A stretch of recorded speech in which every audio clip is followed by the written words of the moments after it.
just start.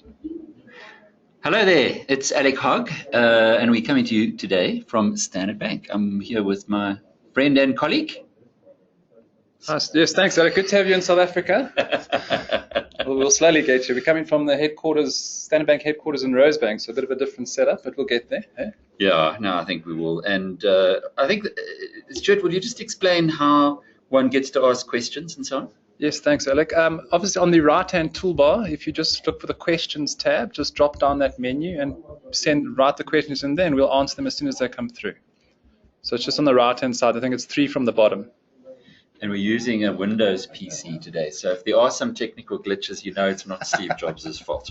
Okay, shall we get into it? It's the 28th of March. Our portfolio is growing at 28% annualized over the last, well, it's more than 2 years now, because we started in December 2014.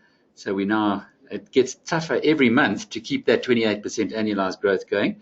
But thanks to Jacob Zuma's idiocy, we managed to once again have a late boost. In fact, it's so late that it came through in the last 24 hours. The Rand was doing terribly well. It hasn't been a great month for US stocks. I'll get into that in a moment. But the Rand's sharp decline over the last 24 hours has lifted our portfolio, because remember, our portfolio is an offshore one. Just to recap for those of you who might only be joining us for the first time, what we decided was in late 2014 that we would partner with Standard Bank, who've got WebTrader, which gives you access to shares all around the world. We'd partner with them on the basis that we believed it was time to take your money outside of South Africa. Not that we don't think there's great South African companies, but our feeling is that the economic management of this country, especially from mid-2014, was going in the wrong direction, and that we believed would be reflected in the value of the share price of the country, which is the exchange rate. Well, since then, the Rand has depreciated. It's had a fantastic run recently through no real benefit or no real actions of the South African economic authorities. We know that the South African economy is growing very poorly. We also know that some of the decisions that have been made on economic policy have been dubious, to say the least. But the rest of the world is for the first time starting to handle or being hit with change. So we're seeing change in the United States with Donald Trump, change in Europe with the whole Euroland coming under pressure, change in the UK with Brexit. And as a consequence, because South Africa was already transparently bad, these other guys are now worrying about their own economy. And relatively speaking, the Rand has appreciated as there's been panic elsewhere. Also, emerging markets have benefited a little from an uptick in the oil price, but it's nothing to write home about. One thing that has helped emerging market economies, and it's interesting, I was reading through the Anglo-American annual report the other day, was that the Anglo's basket of commodities, so that's iron ore, chrome, nickel, copper, diamonds is in there as well, platinum, that basket was up 25% last year. So that lifts emerging market currencies and, of course, has helped the Rand as well. So the Rand has been a beneficiary of the commodity uptick and a beneficiary of the fact that, relatively speaking, it's transparently known. Everybody knows where the economy is going here, which is not going very far, whereas economies where there were higher hopes for have come under pressure, particularly the UK post-Brexit. The Rand, in fact, had appreciated 25% against the pound since Brexit. Of course, that puts pressure on the portfolio, our portfolio, the appreciation of the Rand, because all of our investments are in US dollars or British pounds. But fortunately, the stock markets have kicked in. We've had some good share selections, and that has given our portfolio a good run. As you can see from the table that's in front of you there, we've added stocks to this portfolio over the period. The way we did that was we sold half of the Berkshire Hathaway holding, and we sold about 2/3 of the S&P 500 index tracker, and then invested that into individual stocks that we thought were undervalued. Barclays, unfortunately, we went into that just before Brexit. So as a consequence, in Rand terms, although it's up 12% in pound terms, in Rand terms, it's still on the wrong side of of the profit and loss account. But we had a wonderful run in Tesla, and of course, it's the one that we only put 4% of the portfolio into. Just shows. What we do today, though, we take you through the portfolio, we take your questions, and then give you updates on the important shares. Just on the Rand, Alec, Coral Deval wants, I'm not sure if we can answer this, how far will the Rand drop? How far will it drop? I'm going to talk about the Rand, Coral, a little later. I'm not ducking the question at all, but when we have the charts in the presentation, I think that'll help to understand it a bit better. Just looking at this in overall terms, as you can see, the number down the bottom, our portfolio, which started with $200,000 on the it was on the 5th of December 2014, is now sitting at 267,500, as you can see there, nice round figure, and that's up by about $1,000 on last month. So the Rand recent deep, this has got nothing to do with this. This is the US market. The US market itself is going through a little bit of a tough time, and the primary reason for that is that Donald Trump is not walking on water the way that investors thought he would. You might remember that after he was stunningly elected as president, he made all kinds of promises, both on the campaign and afterwards. And the American checks and balances in that system are holding. And one of the biggest promises was to dump Obamacare. That was supposed to happen last Friday, and to replace it with Republican Party healthcare.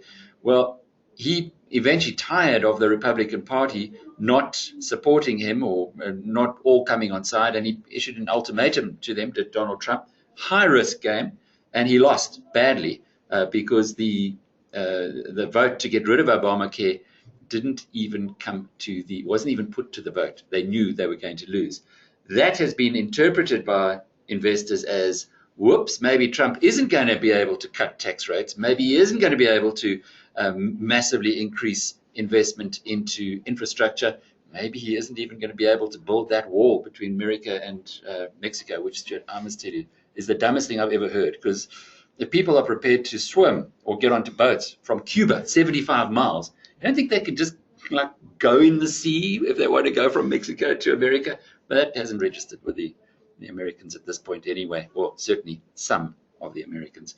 But the reality is Donald Trump's promises are now being reassessed, and Wall Street is thinking twice, and the Dow has actually had its longest losing streak in 6 years. In the last 8 days, it's fallen every single day.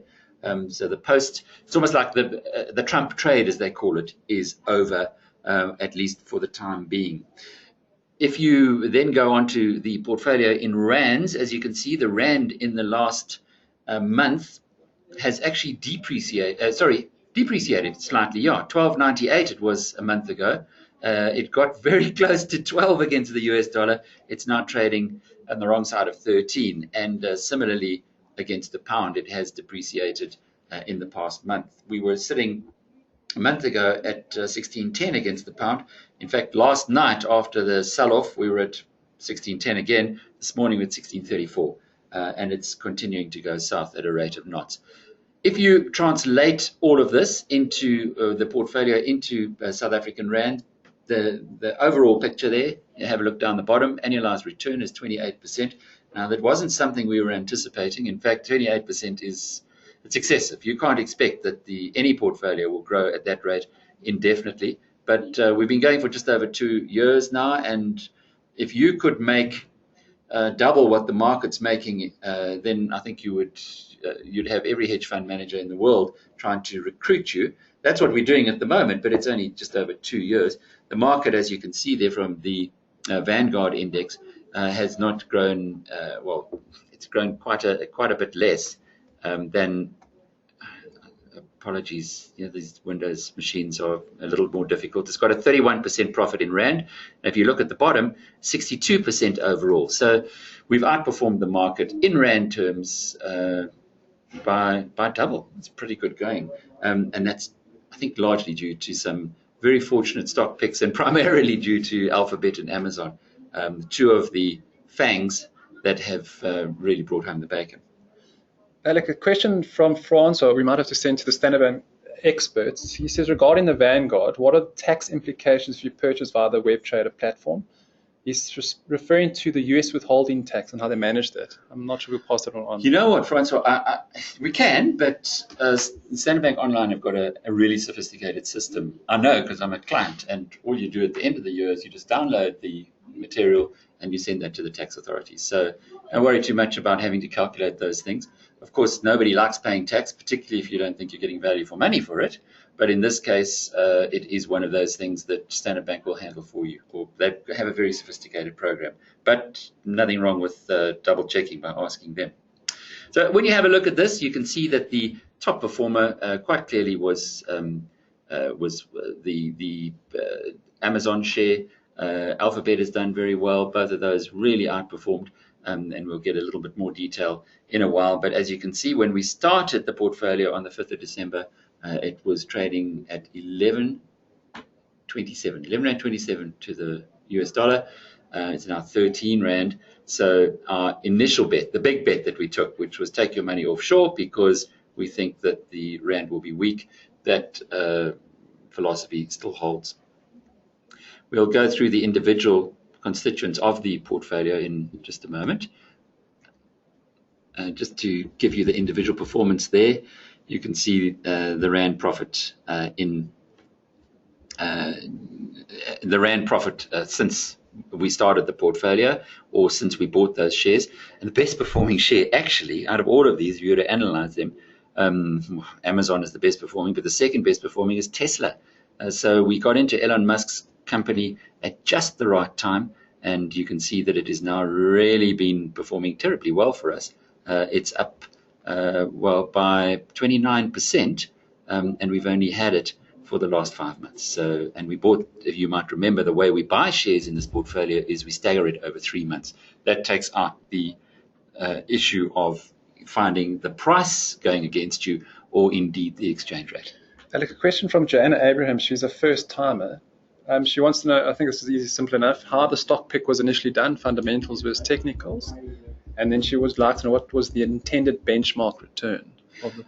Joanna, thanks. It's a good question on 2 scores. I wrote a book called How to Invest Like Warren Buffett, which was published in 2016, and it's actually been a bestseller for that's defined in South Africa by selling over 5,000 copies. I think it's sold like 8,000 or 9,000 copies now, and we have used Warren Buffett's philosophies throughout.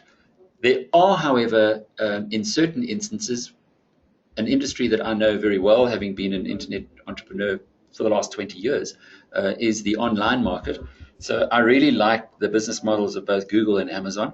And despite the fact that these are not Buffett type shares, they were stocks that I could see from my understanding of the industry are the companies that I rated most highly.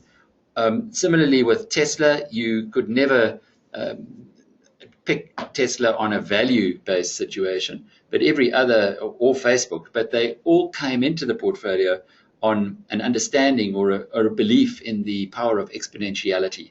So it's not, it's fundamental, it's a value-based portfolio mostly, but then using, if you like, the experience and the understanding that I have of my own industry, which is the internet industry, to select some of the stocks or select some of the picks that at the time looked terribly cheap. Facebook, we watched for a year before buying it.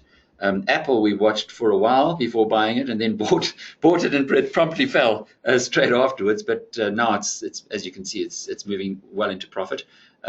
Metro Bank was a purchase on the basis of a long-term bet in the UK on its equivalent of Capitec. We were recommended to have a look at Metro Bank by the CEO of Capitec, and when I did my research into it, I really, really liked what I saw. And it is a very similar model to Capitec's, and one that is flourishing in the UK.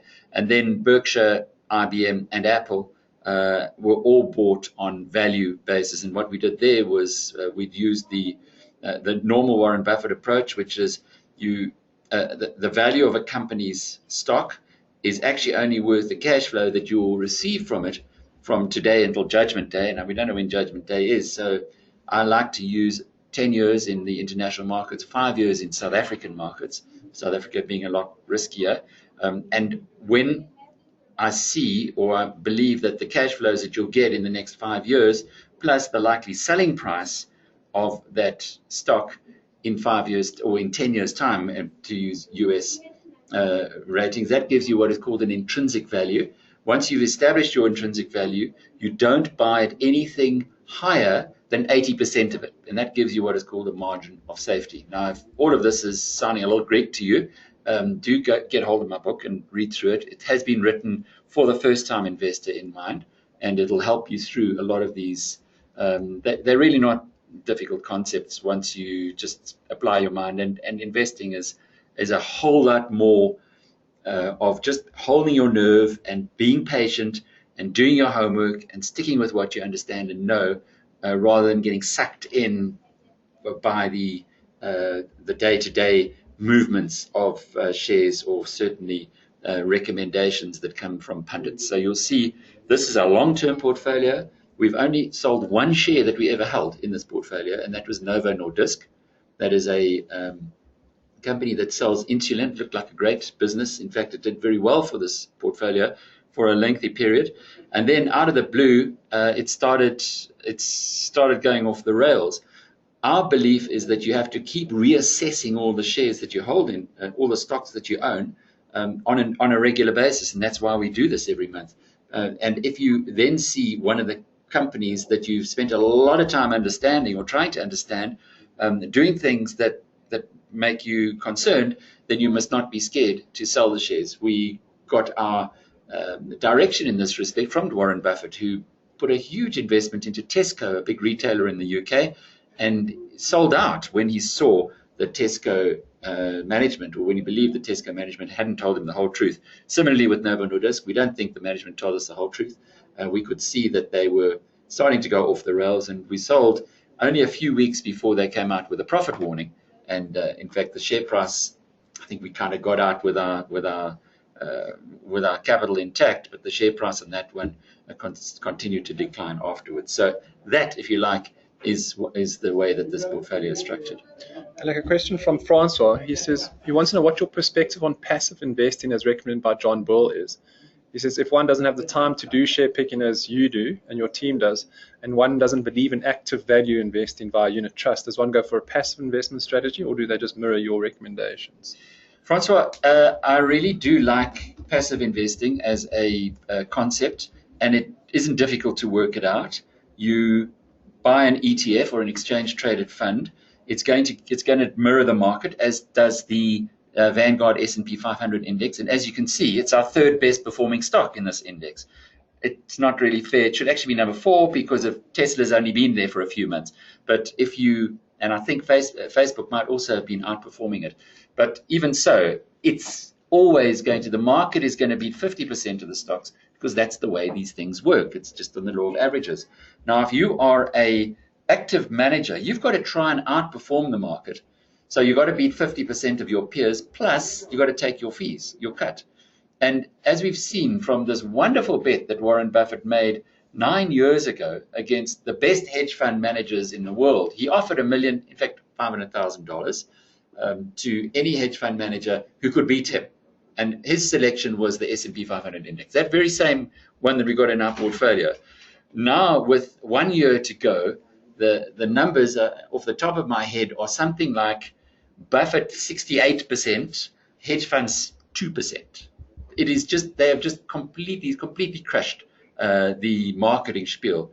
But remember, these exchange traded funds do not advertise. So as a result, they're not out there with billboards at the airports telling you that you should invest with them, because they save that money by keeping the costs down. So it's John Bogle came across with his view was, if you have lower costs, you've got to have a higher return on investment in the long term if you're just tracking the market. And it all makes a lot of sense. Again, 50% of active managers will beat the market. The other 50% will be behind the market before costs. When you put costs in, it becomes 30-70. And then as not all 30% win every year, it can get a lot worse than that. What we do here is we try to go one step further. We say, do your research into stocks that you think are superior to the market generally, buy them at a price where you have a good margin of safety, and hold them indefinitely. Don't sell the shares. That's where you start losing traction. And that's why I love partnering with Standard Bank, because Standard Bank has got the same philosophy. They want you to make money as an investor. They want you to buy the stock and to actually see that your portfolio has appreciated. They do not encourage you to trade, because they know, just as well as we know, that trading is, well, once you start adding up the cost of trading, you're taking away your greatest advantage of an investor, which is hold it for the long term, and it'll take care of itself, provided you make the right share selections and provided you keep watching them. I hope that answers the question. Thanks, Alec. Moving on to the individual stocks now. There we have you've seen the Rand performance of the individual stocks. There's a picture of it. I've put Tesla, Facebook, and Metro in blue because they've been bought in the past year. So you can't really compare them like for like because they haven't been in the portfolio for that long. But as you can see, Tesla has been a fantastic performer for us. There's the dividends. We've got another little divvy coming through in this past month, and that was from the S&P 500 index. As you'll see there, that the Vanguard S&P 500 pays a dividend every quarter.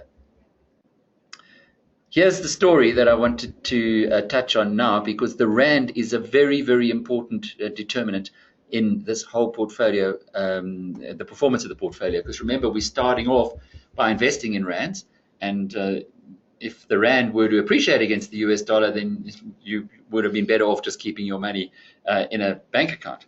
But as you can see here, this goes back to the beginning of this portfolio, which was in December 2014.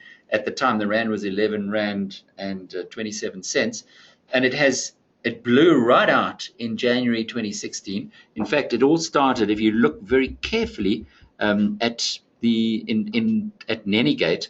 I'm not sure if you can pick up the cursor on the screen, but Nennygate is in December. It was in December 2015, and you can see how the Rand shot up.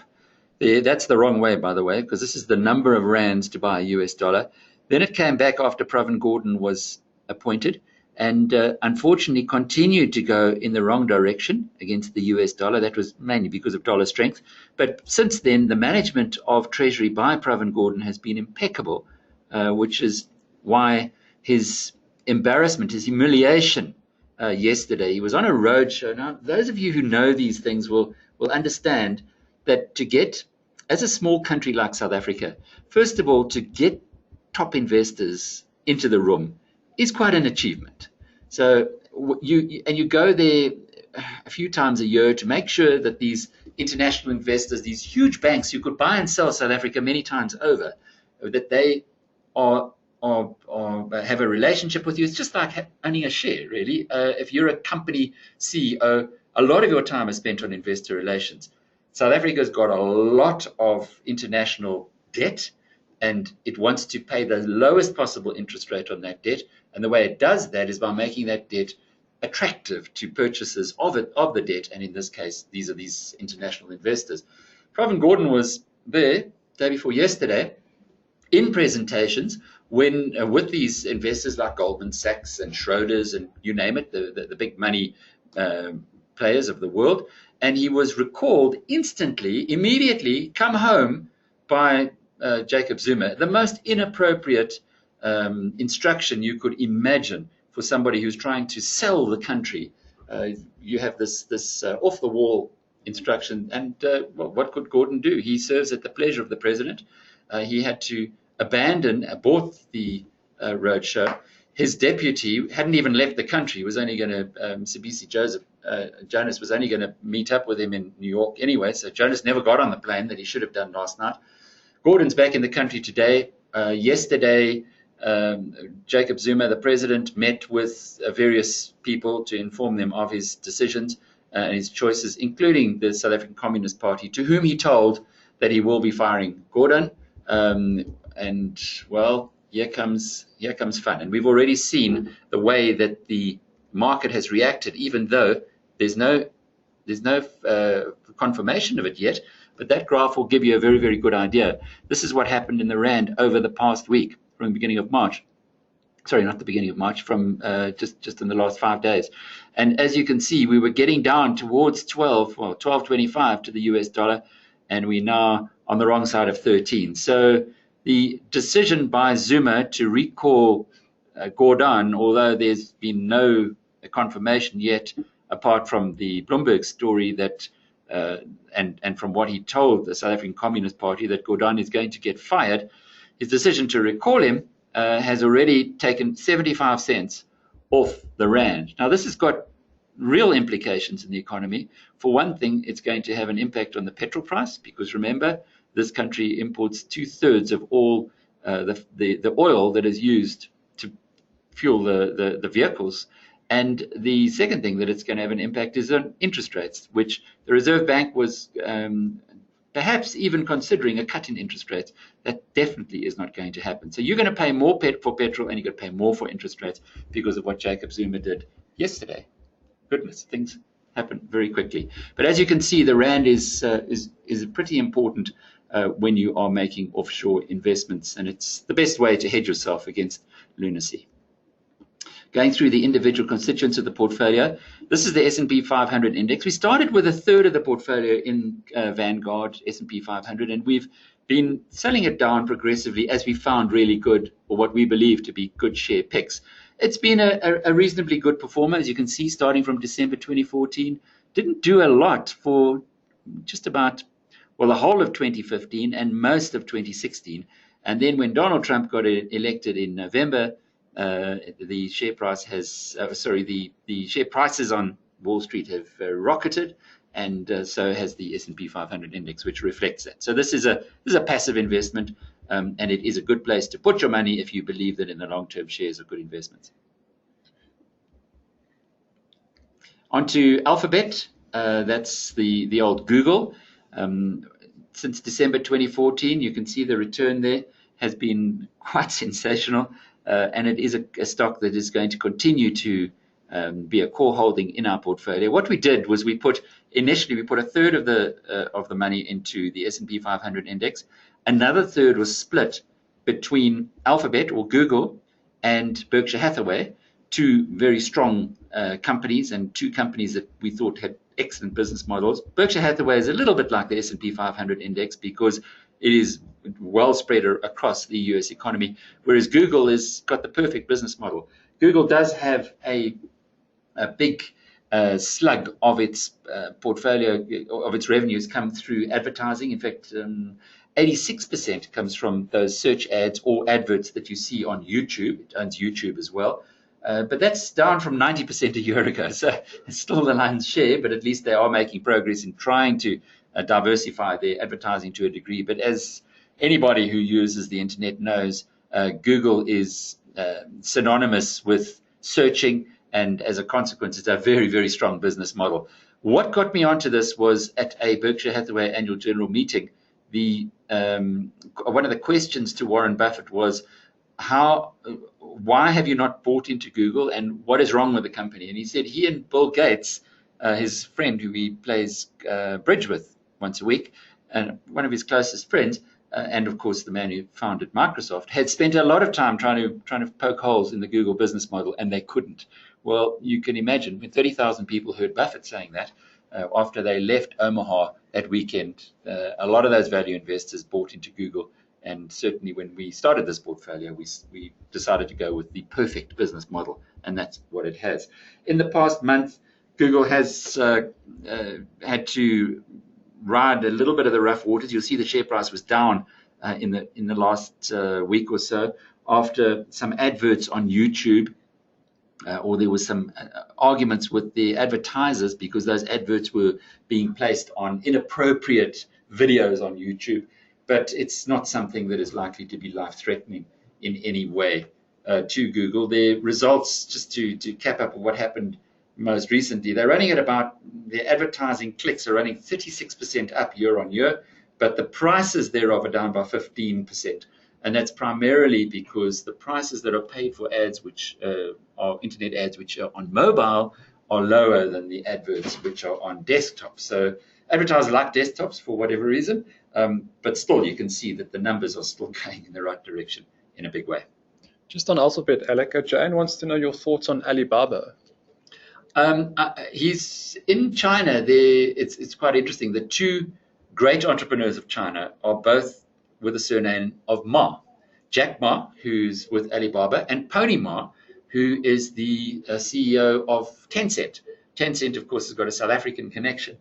Alibaba is a fantastic company. I don't know about the valuation. I really haven't had a chance to, not haven't had a chance, I've looked at it, but I haven't been able to make up my mind on Alibaba as a prospect. I'm very nervous of China because in any authoritarian government, you can have a decision that is taken that is going to affect a company without the company having any ability to resist that decision. So although I think there's no question that China is a wonderful place to be doing business, I'm not so sure yet about investing in Chinese companies. Not yet. It isn't a market that I'm comfortable enough. It's a very immature market still for investors, and they don't call it Chinese accounting for nothing. So I'm a bit worried about those numbers, put it that way. Sorry, love to help, but I can't. This one I love though, Joanne. Amazon.com. That's Jeff Bezos, one of the smartest business people ever born. And his share price, as you can see, we actually held on to Amazon for quite a while. This is from inception of the portfolio in 2014, and it really wasn't doing much. It was bumping along for at least a month, 2 months, 3 months. And then a set of results came out, as you can see that in February 2015, and the share price went up. Then the next set of results, the share price went up, and so on and so forth. There was a little bit of a reverse in the beginning of 2016, but this is a share that if you can buy on the dips and just hold them through, you will not be sad in the long term. It is an amazing business model. It's chewing up the retail competitors. The benefit here is it's what Discovery call a shared value model where everybody wins. The company wins because you win because you get stuff cheaper and more efficiently delivered. So when you have a shared value model, it is the ultimate in disruption.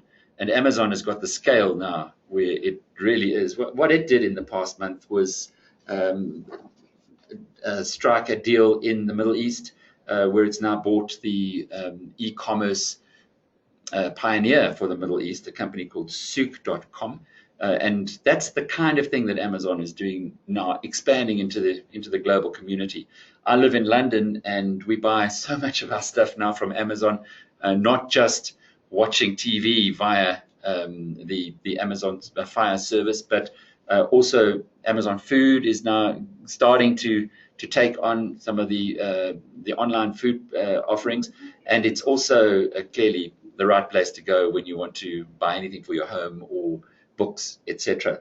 Another bit of news to come out of Amazon in the past month was that the long-running lawsuit with the IRS in the United States, their version of SARS, was ended, and it came in Amazon's favor. They stood to lose about $1.5 billion, and that's quite significant if you consider this is a company that's still developing, even though it's been around for a long time. Its profits are now only about $2.5 billion. So if it had to pay the IRS $1.5 billion for supposed tax problems from 2005 and 2006, you can imagine what the knock-on effect would have been. It was all to do with using Luxembourg as an offshore haven, but Amazon won the court case, and that issue has been taken off the board. It should be good for Google as well, who've got similar issues that they're dealing with.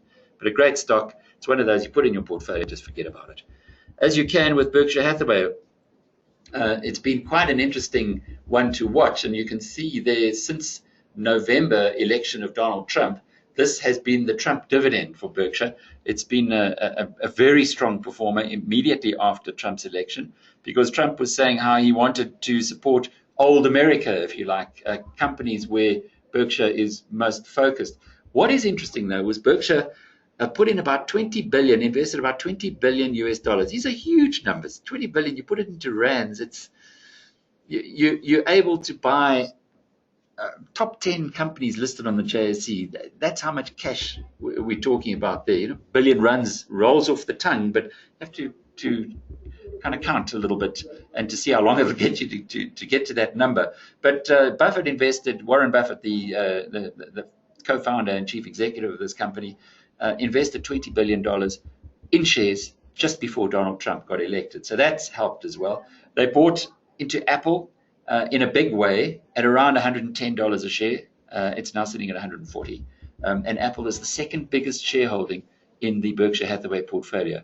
And they've only bought it in the last 6 months. So why did Buffett buy Apple when he'd been steering away from tech stocks for a long time? Well, he used what Phil Fisher, another great investor of a bygone era, used to call scuttlebutt. And Joanne, if you buy my book, you'll read it. There's a whole profile in there about Fisher and scuttlebutt. What scuttlebutt is finding out from people around you why they're using certain products. And what Buffett did was he asked his great-grandchildren, remember he's in his mid-80s now, and he asked his great-grandchildren about their iPhones. And he discovered that it was central to their life, central to their existence, as my iPhone is to me, and I suppose your Samsung is to you, Stuart.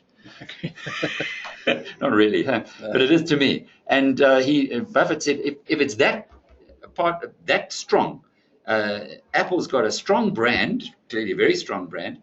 It was relatively low valuation. It's sitting on a price to earnings now at 14.5, whereas the average for the S&P 500 is 18, and that comes from FactSet, who analyze all of these things in the United States. And it also has been conducting share buybacks, which Buffett loves. So if you look at it from a value investor's perspective, then Apple looked really good, and off he went and bought the stock in a big way. I think he's got 20 billion Rand, dollars worth of Apple shares today. What is also interesting about Apple, and we're talking a lot about Apple rather than Berkshire, but is that it's the largest share in the iShares Growth Exchange Traded Fund, and also the largest single holding in the MSCI Value Exchange Traded Fund. So Apple is both a growth and a value stock. You don't get that very often. Just on your simple moving average there, Alec, Jan wants to know how many days have you taken? 15. Just a very simple little 15-day moving average to give you a feeling. I'm not a technical analyst. I was very badly burnt early in my journalistic career by technical analysts, seeing that they really, it works fine up to a point, and it does help you to look at the graphs and to see whether the stock that you're investing in is trading at a high point or a low point. But to base your purchases and sales on the way a graph is moving against moving averages or various of the indicators is pure lunacy. Investing is all about finding something that is good value and buying it at a cheap price, in other words, with a margin of safety between what the intrinsic value of that thing is, and then holding it until some point in time you revert to the mean that the value, the price of that stock is going to get to at least in line with what your intrinsic value is. And once it gets there, then you have a decision on whether something cheaper is available. But to actually buy and sell shares on technical analysis, to me, is lunacy. Sorry. There's Apple's share price. As you can see, it's done very, very well. Picked up nicely in the last, again, since the Trump election. It's just over $100. And as you'll see from our purchases, we bought it at quite a lot more than that. We had to ride this one through the most of 2015. And as you can see, in 2015, the share price was in a channel which was falling, but now it's going the other way around. Wonderful stock. I love this share. I love the company. It's the biggest or the most valuable company in the United States, most valuable listed company in the US.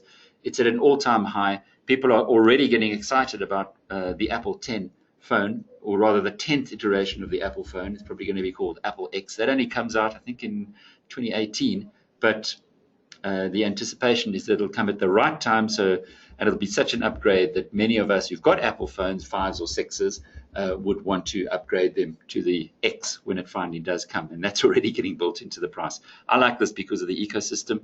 As a and I mean a real long-term Apple user since the days of when Wozniak did the Apple IIe, which was in the 80s.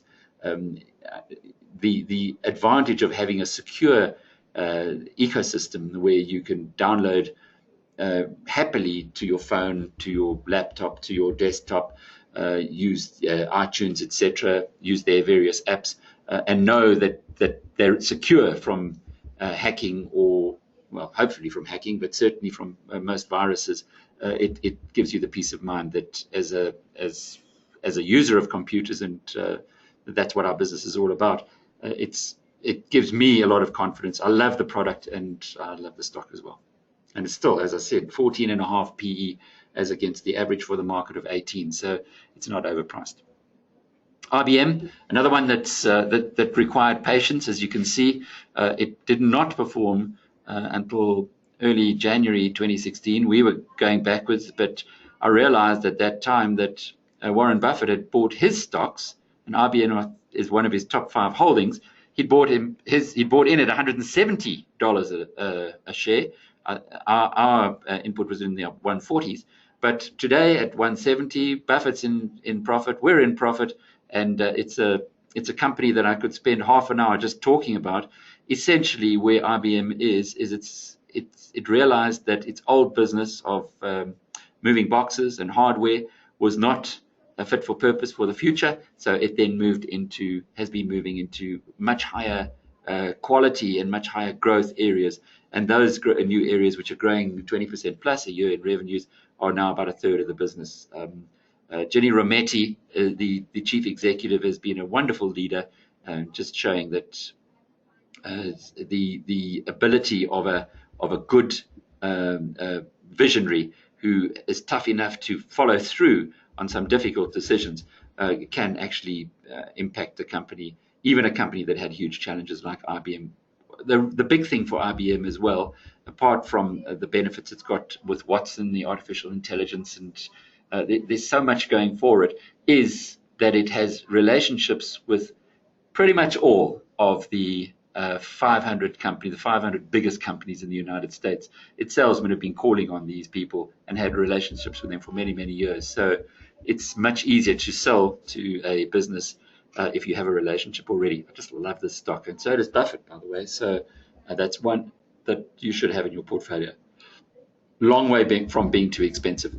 Barclays, our first UK investment, came at pretty much the wrong time, as you can see. We invested there in April, and along comes Brexit in June. We were looking quite good for a period of time, and then down came the Barclays share price.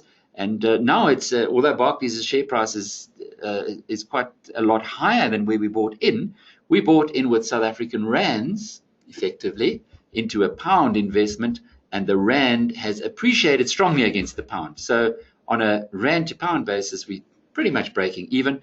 Why did I like Barclays? Well, the franchise is excellent. It's a high street franchise in the UK, and the Brits do not like change. That's why the pound has taken such a pounding since Brexit, because there's, for the first time, change is coming through. They voted for change with Brexit, and now they are absorbing the consequences. One of the reflections of how the British do not like to change is what it is, a long, mature, stable democracy. They don't change the bank accounts. The bank accounts changing is maybe 1% a year is the churn rate, which is in Barclays' favor, because you keep making money even if you aren't that good. And they are getting better. They've made some huge changes there. They're also trading at about half of the net book value. And that's really, really a great value proposition. Alec, just on the US, Philip wants to know, have you considered the impact of US inheritance taxes on the portfolio? Is that something that comes to mind? No, Philip, I haven't, because for the most part, the investors in this portfolio are South Africans. And also, my view is that you should be trying to get the maximum return on your assets, and then let the lawyers and the experts deal with things like inheritance taxes and the other things that come. And those are highly complex areas which the specialists will be able to help you through. It's not something that I have any expertise in whatsoever. So no, long answer, no. Just a left field question, Alec. Any thoughts on India as an investment destination? Love India. I've been looking at it for a while now. I think it's a bit like this stock on the screen here, Facebook. It just looks expensive, but India is. If one had bought into India when Modi was elected, you would be doing incredibly well, and you don't have to go in there. I looked at some individual stocks and picked up from some of the international portfolios of people who'd made investments in India. In fact, I was at a conference where a guy gave 3 or 4 Indian stocks, individual stocks that really looked interesting. But I just don't know how the businesses run there. And the Guptas are not a very good advert for that country, as anyone in South Africa will know. There is a lot of corruption in India. Buffett went there about 4 or 5 years ago. He has a great affinity for Indian people from an Indian culture. Indeed, Ajit Jain is his often tipped successor at Berkshire Hathaway, and often at a Berkshire Hathaway AGM, they will sing a song to Ajit. He's that good, and Buffett just loves him, and he loves the culture and the way people think, but he hates the business culture of India. He went there and ran away because of corruption. And although Modi is doing a lot to address that, and there's a realization that you've got to get the corruption out the system before you can have a flourishing economy, and he's managing to do that. There's still a lot of work to be done. So to buy individual Indian shares is beyond me.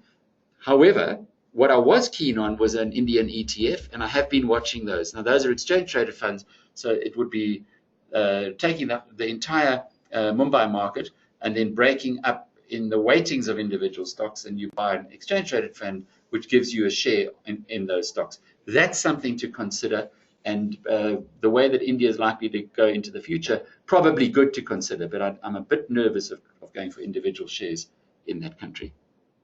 Here's Facebook. Again, in my industry, it is a giant. It's one of those exponential businesses, and they have their issues from time to time. They've recently been getting more and more fans, though, and you can see that from when we bought into the share, which was in October last year. It did nothing again. Pretty much that's a consistent theme. We tend to be buying in a little early. So don't worry if you buy into these shares with us and they do nothing for a period of time. Because here's one, we bought it in October, and that was after a 3-month period. Remember the staggering of the investments. And as you can see, by the end of the year, it was below where we'd bought in. And since then, it's started to get a little bit of momentum, and the shares are they were up quite nicely, up about $4 in the past month as well. That was on Instagram, which is a sparkling success. It's a subsidiary of Facebook. They've started something there on videos where what Facebook was pushing on the video side was Facebook Live. You might have heard of it, where they were trying to attract people to post live videos.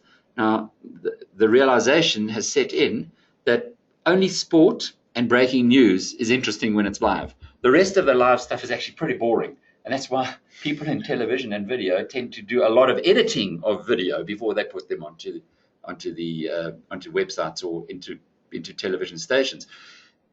They've now abandoned Facebook Live on the basis that Instagram, their subsidiary, has done very well with the system that they have. When they put a live video on, it dies pretty quickly. So there's a change in the direction.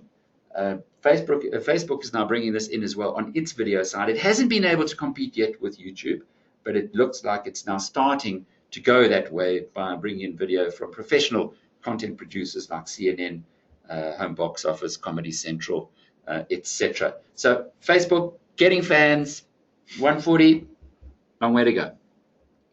and Tesla Motors. Look at that man from Pretoria. I mean, he's just blowing everybody away in the United States with his innovative ideas. He's got a new one that I'm going to write about, in fact, this evening, where he's integrating artificial intelligence with the brain, the human brain.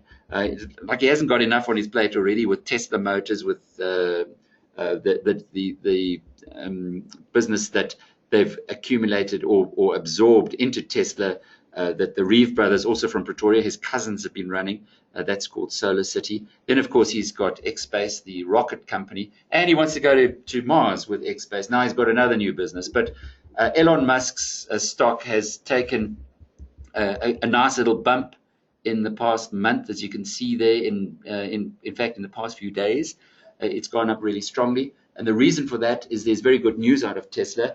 Musk said that his new Tesla Model 3 will be outselling, he's forecasting this, outselling the BMW 3 Series and the Mercedes C-Class by the end of 2018. He's talking about selling 430,000 of these Model 3s next year. Starting at the moment, they're producing about 1,000, or in July, this July, they'll produce about 1,000 a week, then 2,000 by August, 4,000 by September, 5,000 by the end of the year, 10,000 by the end of next year, per week, that is. So he's set ambitious targets. The market loves it. The share price is up. And thank you, Elon. We seem to have bought your shares at the right time. And then finally, Metro Bank Plc. This is one of those sleepers. It is a Capitec lookalike. I've done a lot of research into this company. I really, really like their business. It's one of those, when you walk into a Capitec branch, you will immediately know that you're in a different branch to the other retail banks. And the same with Metro Bank in the UK. You have greeters who are there to try and get you to help you, to do business for you. And the most important thing here is that their fees are a fraction of the competitors. The difference between Metro Bank and Capitec is that Metro Bank also has business accounts. While it is difficult to attract a business account, they are certainly making a lot of progress in that market.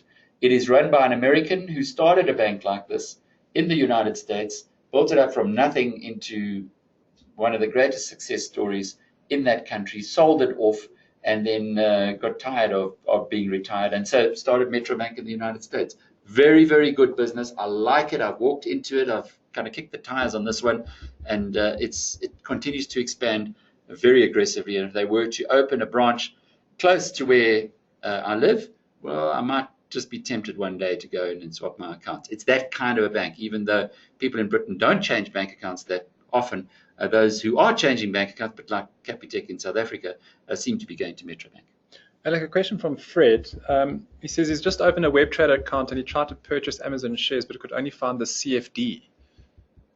I'm not sure what the... I think that's the way that the CFD is the same thing as a share. It's exactly the same as a stock.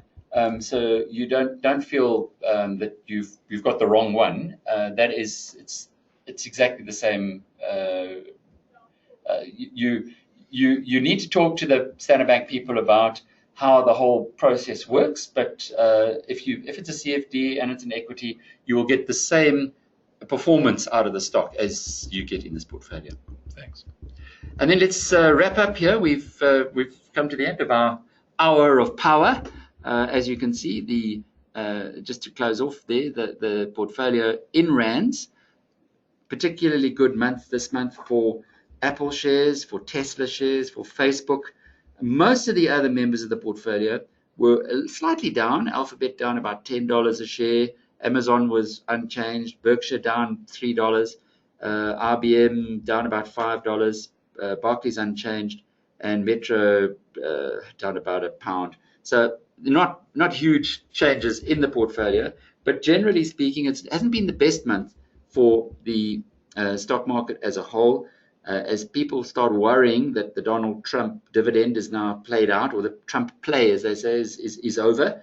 The Rand, however, is looking increasingly vulnerable after having had a particularly good run on emerging markets and on the fact that changes elsewhere made it relatively more attractive. However, the latest moves by Jacob Zuma in bringing Pravin Gordhan back from the middle of, after one day of a week-long roadshow, is going to send shockwaves, and should the firing of Gordhan go through, should Zuma actually do that, then the implications for the currency are significant. At the moment, traders or investors are hedging their bets a little bit, believing perhaps that sanity will prevail, but one doesn't know in this young democracy that we inhabit. It's been my pleasure, as always, to be with you. Can I file one more question, Alec? Yeah. From Stephen. I suppose you've been living in the UK for a year now. He wants to know if you have any other suggestions on UK shares. I'm looking, Stephen. In fact, I went to interview Jared Khan, who you might remember, those of you who followed my radio show over the years. Jared used to be one of our ace stock pickers in the days of the tech boom in the late 90s. And Jared is the stock picker for Credo, and he works with Dion Host, who is ex-Sanlam, ex-head of investing at research at RMB. He's their chief investment officer. In fact, I think he was CIO at RMB as well. So these are really good guys.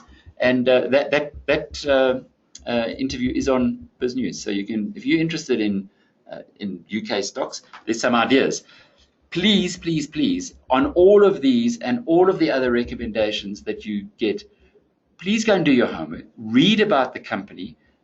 If you were going to buy yourself a house, you would know what the prices are of other houses in the street. You'd know whether the electrics is good and whether the plumbing is fine, is sound. When you're buying shares, it's the same thing. You're buying something here that you need to be acquiring at a good price, that gives you good value, because you first of all have to know it's the right business, that you believe you understand the business model, and you would like to be in this business, a shareholder or co-owner of this business in the long term. And then you must make sure that you don't overpay when you buy in, because it's all very well to be a co-owner, but if you pay a lot more than the other co-owners are paying, you won't be quite as happy as they will be when you see the growth in the long term. Well, that's it. It's been a real privilege and a pleasure, as usual. I'm jetting back to the UK this evening. Unfortunately, the weather's not going to be anything like as beautiful as Johannesburg's always is. And it's great to have touched base with our team and friends. And you know, it's one of the privileges of my life, I guess, is that expanding our business into the UK market, or global market, that's the first step. Does mean that I can still come back to South Africa from fairly regularly. So it has been good to come to you from a different environment today, and we look forward to having you in our company again in a month's time. Yeah, thanks a lot, Alec. Always good to have you around. Cheerio.